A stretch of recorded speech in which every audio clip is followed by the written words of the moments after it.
Hey there, internet friends. Trevor Starkey here with another episode of Wrestling Wednesday. Being that I just wrapped up all of my Game of the Year stuff for 2017, I can't seem to turn off of the year stuff, so here are my 10 favorite wrestlers from 2017. This was a fun year. I got back into wrestling, and yeah, I had a great time kind of catching back up on everything and enjoying the shows. So here are my 10 favorite WWE wrestlers from 2017. Coming in at number 10, and Cool Greg is going to kill me, but it is Sasha Banks.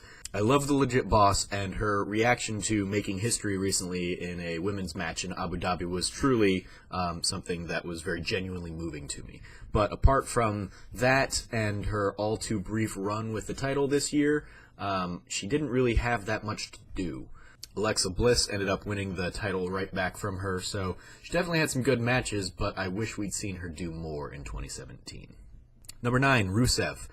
He just seems like a very fun guy, and he's been so tragically underused for most of the year. I got to see him return on the 4th of July, and then he just kind of got jobbed out to Cena in a flag match, because patriotism, I guess. Fortunately, all of the stuff surrounding Rusev Day has really taken off, so I am very hopeful that that kind of drives him into 2018 and he gets a lot more to do. Number 8, Charlotte Flair. I think she had some wonderful matches on SmackDown, and she was really one of my favorite people to watch. Technically, my favorite was probably Becky Lynch. I really enjoy the kind of stuff she does and a lot of her energy. And the fact that they both hop in and do stuff in Up, Up, Down, Down is great. But Becky Lynch didn't really get all that much to do, it felt like, this year. So I'm giving Charlotte Flair here, who actually got the push and the title and the emotional win in her hometown and follow-up hug from her recovering father, Rick. I give her the number 8 spot. Number 7, Finn Balor. So the Monday Night Raw after WrestleMania was actually the first show I really watched this year.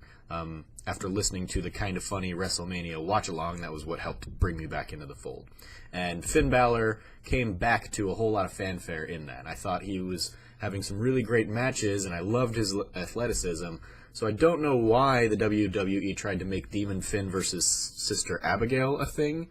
Thankfully, the Mumps came to intervene and spared us from that and gave us the incredible match instead between Balor and AJ Styles, both former leaders of the Bullet Club overseas.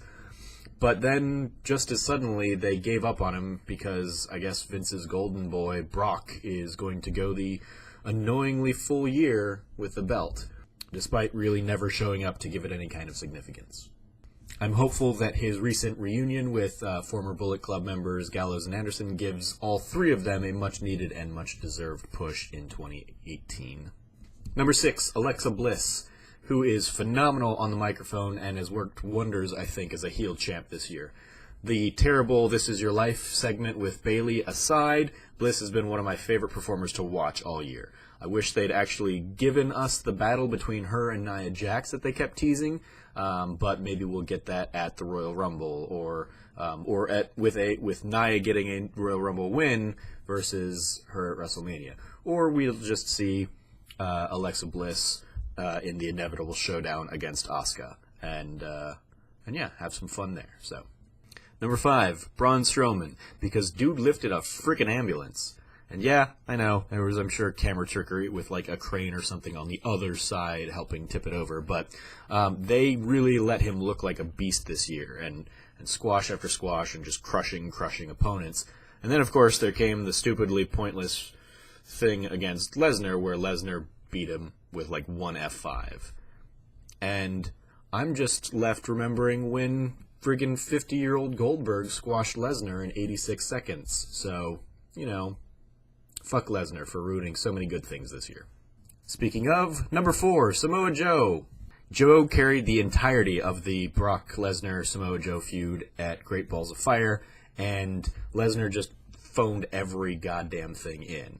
Sadly, Joe is taken out with injury for a little bit of the later part of the year, but he's come back with a vengeance, and he just continues to be a wonderful, flawless storm of rage on the mic and in the ring. And it's great to see him kind of getting his due, I think, a lot of this. And technically, his recent loss to Reigns was in 2018, so I don't have to consider it. Plus, I got to meet him at the IGN E3 party, and he was really cool, and I got to tell him how great his push against Brock Lesnar was at the time, how he was killing it. Number 3, the Hardy Boys, who were my very favorite wrestlers growing up. Yeah, you had like Stone Cold and The Rock and Mankind and all them, but the Hardy Boys were the ones I always pretended to be. I always pretended to be a third Hardy Boy, jumping off of my loft bed onto pillows and stuff, doing elbow drops and flippy things into the pools and stuff. They, alongside the Dudleys and Edge and Christian, of course, revolutionized the tag team scene back then. And so when I heard their music pop on the Kind of Funny watch-along WrestleMania stream, I got super excited that they were back in the WWE. And when I ended up ordering the WWE Network to start watching everything again and doing all this, their match was the first one I went back and watched. They had a great run with their belts, and then they used their prestige and name to help put over some of the other talent. With Jeff out for surgery recently, Matt was kind of floundering a little bit in the mid-card for a while, but then the WWE was eventually able to secure the Broken gimmick, or just said, screw it, we're going to switch it to Woken, whichever case it is there. And so we got to end the year with a little bit of Woken Matt absurdity, and that's been a little fun too. These are some guys who really definitely helped me get back into the wrestling fold. Number 2, AJ Styles, who put on some of my favorite singles matches of the year, starting even with the match against Shane McMahon at WrestleMania. You had his summer feud with Owens, which was phenomenal. You had that incredible match against Finn Balor with virtually no prep time that I mentioned. And I'm so glad that he was the one who finally got to take the belt off of Jinder, because Jinder held it way too long. So I am very glad that somebody I thought was at least worthy of earning it was able to get it and end the year as champion, even if he also got sacrificed to the altar of Lesnar. At some point this year, I also went back and started watching some of the major event matches that I missed in my long hiatus from wrestling, including the 2016 Royal Rumble, where he enters in at, I think, number 3, and just gets an incredible pop. The crowd just goes crazy for him, and even after he gets eliminated, you get AJ Styles chants throughout the rest of the match, and it was just great. Phenomenal indeed. Number 1, The New Day, and notably Xavier Woods, because he was also super awesome at Kind of Funny Live, and then also at the aforementioned IGN E3 party. I got to meet him as well.